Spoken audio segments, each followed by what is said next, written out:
This video was sponsored by Surfshark VPN. 46, 47 mainframes in 1 minute. I beat my record. Nice. Oh hey, Zane the computer guy here. If you're anything like me, you don't like the idea of websites spying on you, tracking everything you do, even though you are only engaged in strictly legal activities, for the record. You want to stop them from selling off your data and compromising your security. In that case, you should check out Surfshark VPN. It helps you remain anonymous by encrypting all of your activity, preventing companies from selling off your data. Your move, the man. And as if that isn't enough, it can also let you get around region locks so you can enjoy streaming shows that aren't available where you live. This is especially useful if you do a lot of traveling. Your move, the Netflix man. Take it from me, I'm like one of those super smart computery guys. Just look how fast I type. If you want to do legal stuff on your computer, or your phone, I know how you kids like your phones. I mean, us kids like our phones. Point is, whatever you want to do, Surfshark VPN lets you do it safely. So head to surfshark.deal/Arlo and enter the promo code Arlo to get 84% off your subscription and a special holiday deal of 4 whole months completely free. Okay, I'm going for another record. 1 mainframe, 2 mainframes. Don't see it. Hello, my wonderful friends, and welcome to another edition of the Nintendo News Roundup. I'm so glad you're here today. You are wonderful and excellent, and I don't tell you enough. I love you. Oh, you're just so good. You're so good, and I love you. Don't forget it. I got a lot of news items. Some weeks are just like that, so I gotta dive right on into it here. Hyrule Warriors Age of Calamity just released, and it seems that a few days before launch, the game leaked in its entirety online, as seems to be customary at this point. Just seems to be just the part of a big Nintendo launch, is the game leaking a couple days early. It seems some people are getting the games early, and then data miners are ripping into them and pretty much just spewing out everything there possibly is out onto the internet. Starting to make me wonder if there's like some kind of connections somewhere. I mean, like, I get that some people get it early, but then like you're not gonna find that many people who are willing to rip into it like that, just data mine the whole entire thing. So I don't know if they're like organizing, I don't know what, but it did, so I don't know. Watch out for spoilers, I guess. I know I am wary of spoilers. In some regions with multiple languages, it seems that Age of Calamity boxes have multiple logos on the front. In different languages. I'm not the sort of person who gets upset about physical. I know some people want their physical stuff to look nice. I don't really care that much, but even I'll admit that's really tacky looking. It does not look great. They're just kind of all on there, so that's a bit of a bummer. Also, speaking of Age of Calamity, it seems that a number of Twitch streamers have received temporary 48-hour bans for streaming Age of Calamity. Nobody's exactly sure why this is happening or who is enforcing these bans. The theory seems to be that the game wasn't out in every territory yet, so it's like, oh, you're sharing leaked information, but like they weren't. The game was out in their territory. So that seems like a really ridiculous oversight, or if it's not an oversight, then it's Nintendo being way too aggressive about this stuff, which is never a good look. The idea that you legally obtain a copy of the game, which is out in your region, and you can't stream it because it's not out everywhere else. Anyway, I just really hope that was a mistake, because that's pretty gross. Speaking of Nintendo doing things that are disappointing, there's a big Smash tourney called The Big House. They've been doing a tourney for quite a number of years now, and obviously this year their in-person tournament was canceled, and so they rescheduled it as an online event.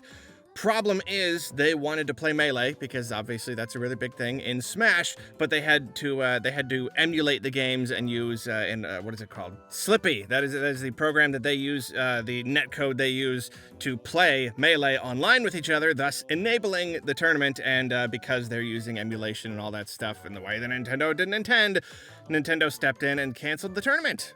And it is, as with many of these things, it's like, yeah, Nintendo is probably legally in the right. I understand they don't like that kind of stuff. At the same time, you have this dedicated fan base. These fans are so dedicated, and they're not just focusing on Melee. There's Ultimate in there too. There's room for both in the community. And I mean, you know how it is by this point. Like, it's just not a good look for Nintendo. Like, you can work with the community. I know, like, they are in the right legally by shutting this down, but at the same time, like, they're allowed to make exceptions. They're allowed to work with the community. They could technically sanction this one event. We don't generally like the modding scene and all that stuff, but it's because of this specific scenario. It's a pandemic. They had to cancel the in-person one. They're doing an online one. You can't make one singular exception this one time because people literally can't get together. It's just disappointing. Nintendo's got to protect their copyright and all that stuff, but at the same time, they are able to make any decision that they want that they feel will help them out and make them seem more good in the eyes of their fans. People love Nintendo games so much, they want to keep playing them in tournaments even all these years later, and Nintendo is like, nuh-uh. So, I don't know. It's a really big thing. I could go on about it, so I should probably just move on. In somewhat similar news, Nintendo is suing one Lei Hoang-min, very sorry if I butchered that, for selling tools on Amazon that allow people to hack their Switches. And, once again, yeah, I don't know why people are still selling these things when it's a very, very good chance Nintendo is just gonna sue you and take a bunch of money from you. As always, I know there are many legal applications for these kinds of things, but at the same time, we can't be surprised when Nintendo tries to shut them down because they can indeed be used for piracy. And speaking of which, Nintendo claims that piracy is a serious, worsening international problem. I don't know if I'd go that far. I mean, I don't know how much of an actual percentage of people are pirating games. It's something that I see so rarely. I've never met anybody who's ever done it. I know there are people who do it, and I don't like when people just straight up pirate the games, but at the same time, is it that serious? I don't know. I mean, I guess maybe they know more about it than I do, but they do seem to like to go a little bit overboard with their use of the heavy hand of the law, as it were. I don't know. I mean, they have shot themselves in the foot in the past because they were so scared of piracy, and it wasn't even a problem, and it wasn't a problem for other companies, and yeah. Anyway, that's another whole topic. Those are the big conversation starters. I'll try to move through a little bit more quickly now. The new update has hit the Super Mario 3D All-Stars collection, specifically Super Mario Sunshine. A while back, I reported that they were going to introduce an update that allowed inverted camera controls. That has gone live, but it has also brought full GameCube controller support, which is very, very cool. You can play Sunshine in the original way with the analog triggers. That's neat. They've also removed the debug cubes that some players were seeing in levels, so that's also nice, I guess. I recently reported that Nintendo was poised to become the market leader in China, and it seems that we have more figures here about how the market is growing really, really rapidly in Asia. Perhaps most interestingly, a significant amount of that growth is thanks to Ring Fit Adventure. What do you know? Ring Fit Adventure does it again. It is actually pushing Switch consoles in Asia, and that's amazing. Nintendo recently revealed that more Lego Mario stuff is coming, more just character packs and sets and all this different stuff. I don't know how well Lego Mario is doing. I don't know if this is a result of it selling really well or if this was stuff they always had in the pipeline. But there you go. There's just a whole lot more Lego Mario stuff to buy now. Yet another Joy-Con Drift-related lawsuit is being filed against Nintendo. This one doesn't really have a lot of info of the specifics, but it's all the same stuff we've heard before. The controllers are messed up. They keep messing up. Nintendo is not doing enough to fix the issue. So there's another one. Throw that one on the pile. So more Mario-themed merchandise continues to come in celebration of the 35th anniversary and, let's admit, also in celebration of Mario being relevant again. I think Nintendo is really just enjoying the Switch's success and how, Mario's a household name again. So Puma's got a whole bunch of different shoes, even, ones from, the 3D All-Stars collection. You got, a Galaxy one in there. It's pretty cool. And then Champion, that clothes company line, whatever. They got a whole bunch of Mario clothes coming, including a pair of overalls.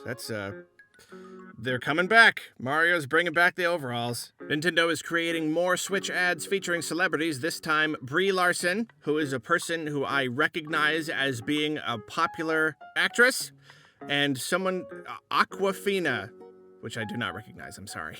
So it seems that leading into the holidays, Nintendo is continuing to advertise the Switch very, very heavily, which is, of course, not surprising. So you know the Switch's HD Rumble, it turns out that that was done by a company called Immersion, and they are the same company that provided the same basic technology for the PlayStation 5's controller. PS5 controller features some pretty, from what I've heard, some pretty impressive haptic feedback, which is cool. It just seems like the next step up above HD Rumble. And I thought that was pretty interesting. I'm pretty interested to try it out one of these days. A very big update is coming to Pokemon Go. It's going to introduce Generation 6 Pokemon, which is pretty big. Upping the level cap, introducing seasons, which I think is a pretty cool idea. A different Pokemon caught in different seasons.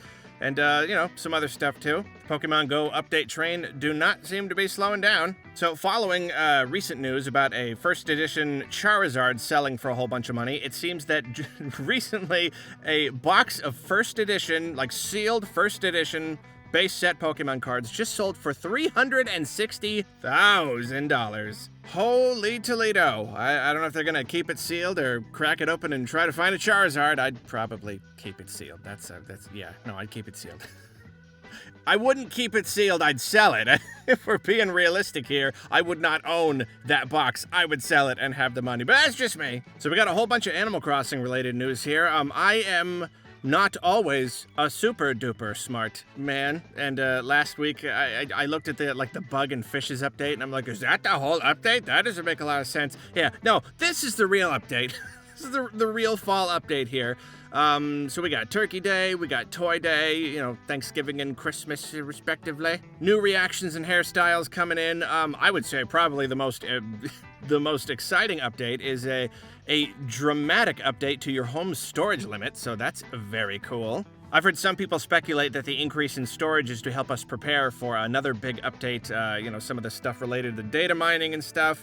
I don't know if that's true or if it's just for convenience, but either way, it is pretty neato. You can now visit random islands in Dreams, which is cool because I've heard a lot of people wishing for that feature. The update also brings a slight change to how time travel works. Now people will not be able to travel ahead to a holiday until that holiday has happened in real life. I thought that's how it was originally, but it could be that they were able to travel forward to it as long as they got the update itself. But now you won't be able to. They won't be, I don't know, activated or something. However, people will be able to travel back to a holiday that they missed, so time travelers will still be able to, you know, enjoy the holiday if they weren't able to do it on the day. So I always think it's really interesting in any kind of like new-ish industry, you know, like the video game industry is still relatively new.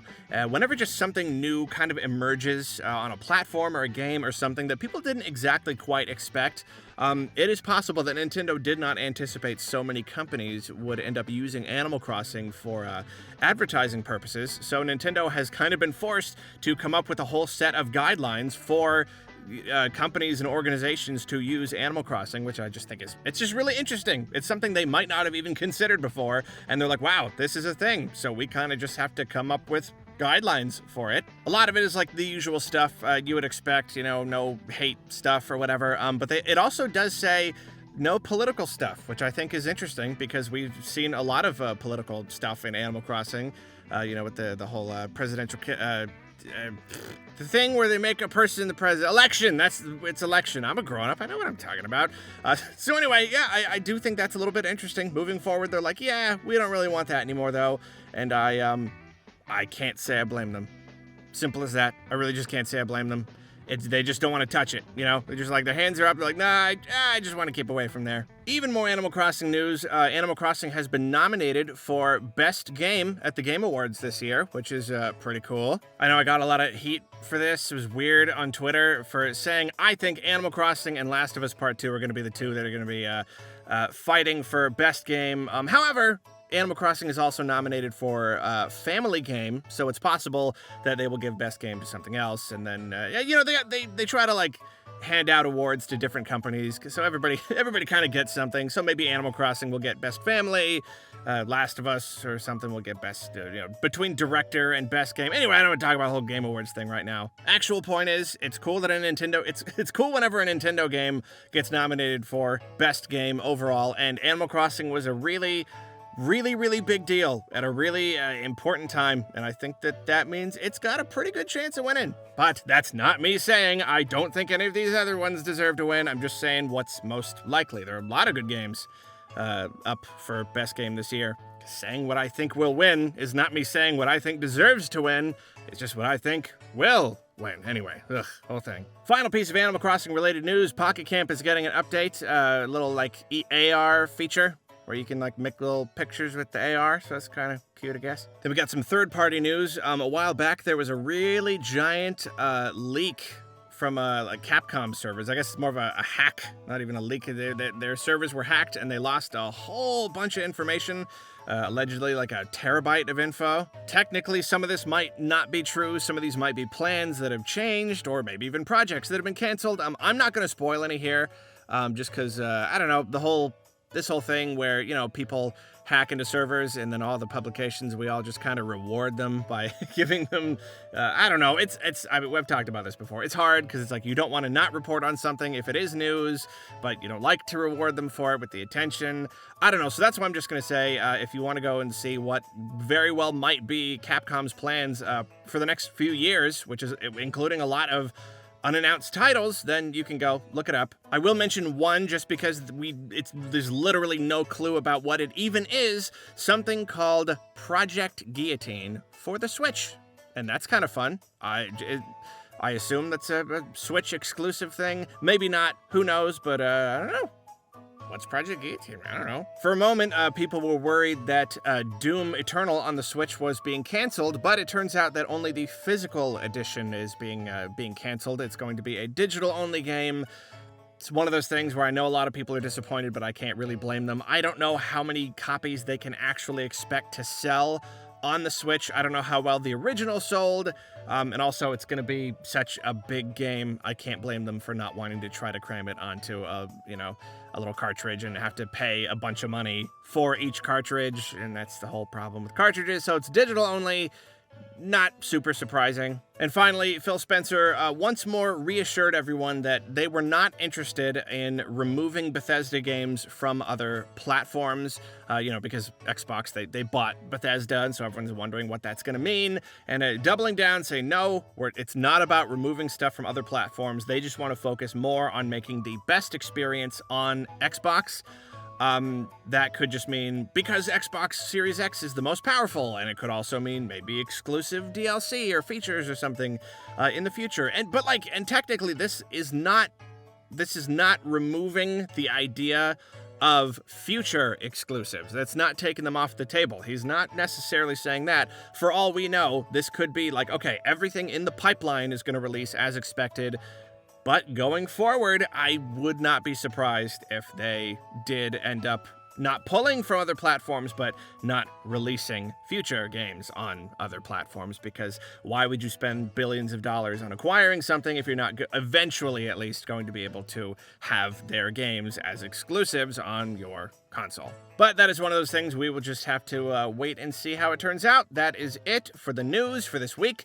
Thank you so much for joining me. Once again, I want to remind you that I love you and you are a wonderful and just wonderful, awesome person. And I hope that you have a day that is wondrous and beautiful as you are yourself. Take it easy.